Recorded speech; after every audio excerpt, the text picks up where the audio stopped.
Halo, kembali lagi di channel AM Project. Kali ini kita akan membahas hal penting yang harus Anda pahami tentang pemutusan hubungan kerja atau PHK. Pemutusan hubungan kerja atau PHK bukanlah sesuatu yang menyenangkan. Namun, ada kalanya PHK tidak dapat dihindari dan terpaksa dilakukan oleh pengusaha karena berbagai faktor. Misalnya, alasan efisiensi perusahaan atau keadaan memaksa seperti yang terjadi di masa pandemi COVID-19 ini. Menurut undang-undang, baik pengusaha maupun pekerja sebisa mungkin memilih pemutusan hubungan kerja sebagai upaya terakhir dari penyelesaian suatu masalah ketenagakerjaan. Undang-Undang Nomor 13 Tahun 2003 tentang Ketenagakerjaan, Undang-Undang Ketenagakerjaan Pasal 151 Ayat 1 menyatakan bahwa pengusaha, pekerja atau buruh, serikat pekerja atau serikat buruh, dan pemerintah dengan segala upaya harus mengusahakan agar jangan terjadi PHK. Jika PHK tidak dapat dihindari, alasan PHK harus diberitahukan oleh pengusaha kepada pekerja atau serikat pekerjaan. Namun, ada beberapa alasan yang dibenarkan oleh Undang-Undang Ketenagakerjaan, Junto Undang-Undang Cipta Kerja untuk melaksanakan PHK, yaitu selain karena alasan efisiensi maupun force majeure, PHK dapat dilakukan dalam hal perusahaan mengalami kerugian terus-menerus semenjak 2 tahun terakhir dan sebagainya. Terdapat pula beberapa alasan yang melarang pengusaha melakukan PHK terhadap pekerjaan, yaitu yang pertama adalah berhalangan masuk kerja karena sakit menurut keterangan dokter selama waktu tidak melampaui 12 bulan secara terus-menerus.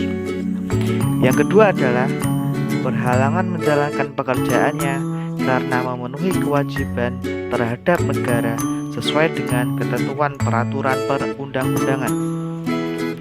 Yang ketiga adalah menjalankan ibadah yang diperintahkan agamanya. Yang keempat, menikah. Yang kelima, hamil, melahirkan, gugur kandungan, atau menyusui bayinya. Yang keenam adalah mempunyai pertalian darah dan atau ikatan perkawinan dengan pekerja atau buruh lainnya di dalam satu perusahaan. Yang ketujuh adalah mendirikan, menjadi anggota dan atau pengurus serikat pekerja atau serikat buruh pekerja atau buruh, melakukan kegiatan serikat pekerja atau serikat buruh di luar jam kerja atau di dalam kerja atas kesepakatan pengusaha atau berdasarkan ketentuan yang diatur dalam perjanjian kerja, peraturan perusahaan, atau perjanjian kerja bersama. Yang kedelapan, mengadukan pengusaha kepada pihak yang berwajib mengenai perbuatan pengusaha yang melakukan tindak pidana kejahatan.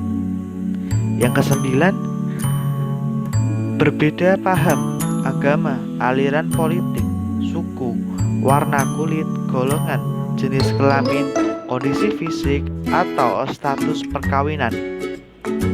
Dalam keadaan cacat, tetap sakit akibat kecelakaan kerja atau sakit karena hubungan kerja yang menurut surat keterangan dokter yang jangka waktu penyembuhannya belum dapat dipastikan.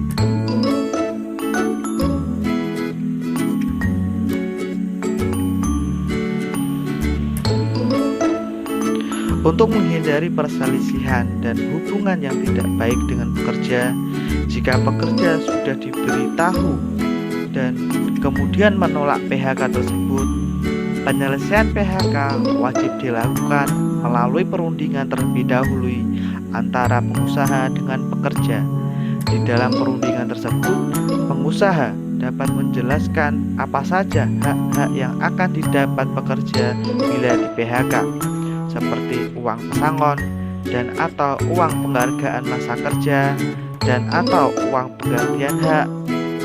Dalam hal ini, perundingan bipartit tidak mendapatkan kesepakatan pihak PHK dilakukan melalui tahapan berikutnya sesuai dengan mekanisme penyelesaian perselisihan hubungan industrial. Perselisihan hubungan industrial dapat terjadi karena adanya perselisihan hak, perselisihan kepentingan, perselisihan PHK, dan perselisihan antar serikat pekerja atau serikat buruh hanya dalam satu perusahaan. Berikut ini adalah prosedur PHK yang bisa dilakukan oleh pengusaha. Yang pertama adalah musyawarah. Musyawarah ini bertujuan untuk mendapatkan permufakatan yang dikenal dengan istilah bipartit.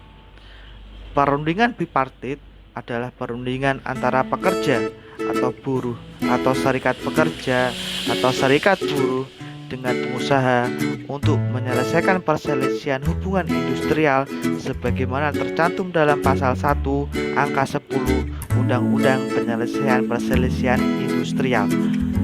Melalui musyawarah ini, kedua belah pihak melakukan perundingan untuk menemukan solusi terbaik untuk perusahaan maupun karyawan. Berdasarkan pasal 3 ayat 2 Undang-Undang PPHI, perundingan ini harus diselesaikan paling lambat 30 hari sejak tanggal dimulainya perundingan. Jika dalam jangka waktu tersebut salah satu pihak menolak untuk berunding atau telah dilakukan perundingan tetapi tetap tidak tercapai kesepakatan, maka perundingan bipartit dianggap gagal. Yang kedua adalah bantuan Dinas Tenaga Kerja.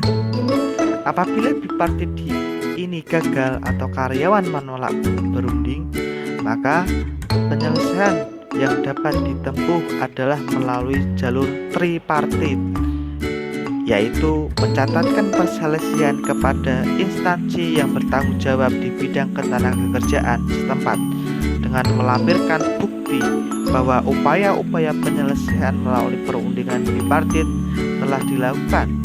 Pasal 4 ayat 1 Undang-Undang PPHI. Hal ini dimasukkan untuk menghindari menumpuknya perkara perselisihan hubungan industrial di pengadilan.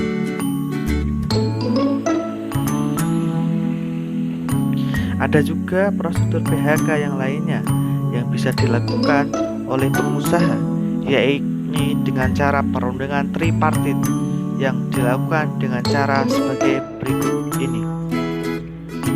Yang pertama adalah mediasi. Mediasi merupakan penyelesaian perselisihan melalui musyawarah yang ditengahi oleh mediator yang netral dari pihak depnaker. Jika mediasi berhasil, maka dibuat perjanjian bersama dengan yang ditandatangani oleh para pihak serta didaftarkan di pengadilan hubungan industrial pada pengadilan negeri di wilayah hukum pihak-pihak mengadakan perjanjian bersama. Pasal 13 Undang-Undang PPHI. Dalam hal tidak tercapai kesepakatan, maka mediator mengeluarkan anjuran tertulis dalam waktu selambat-lambatnya 10 hari kerja sejak sidang mediasi pertama harus disampaikan kepada para pihak. Yang kedua adalah konsiliasi. Konsiliasi merupakan penyelesaian perselisihan melalui musyawarah yang ditengahi oleh konsiliator yang netral dan terdaftar pada kantor instansi yang bertanggung jawab di bidang ketenagakerjaan kabupaten atau kota. Seperti mediator, konsiliator berusaha mendamaikan para pihak agar tercipta kesepakatan antar keduanya. Jika kesepakatan tercapai, maka dibuat perjanjian bersama. Jika tidak, maka konsiliator mengeluarkan anjuran tertulis. Konsiliator menyelesaikan tugasnya dalam waktu yang paling lambat 30 hari terhitung sejak menerima permintaan penyelesaian perselisihan. Yang selanjutnya adalah pengadilan hubungan industrial.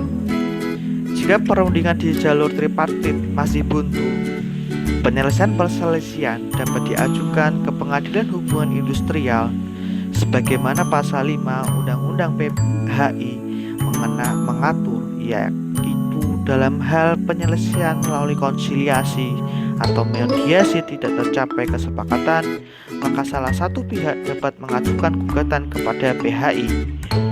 PHI adalah pengadilan khusus yang dibentuk di lingkungan pengadilan negeri yang berwenang memeriksa, mengadili, dan memberi putusan terhadap perselisihan hubungan industrial. Dalam tahap ini, pengusaha mengajukan permohonan penetapan PHK secara tertulis kepada lembaga penyelesaian perselisihan hubungan industrial dengan disertai alasan yang menjadi dasarnya, karena tanpa adanya penetapan maka PHK batal demi hukum.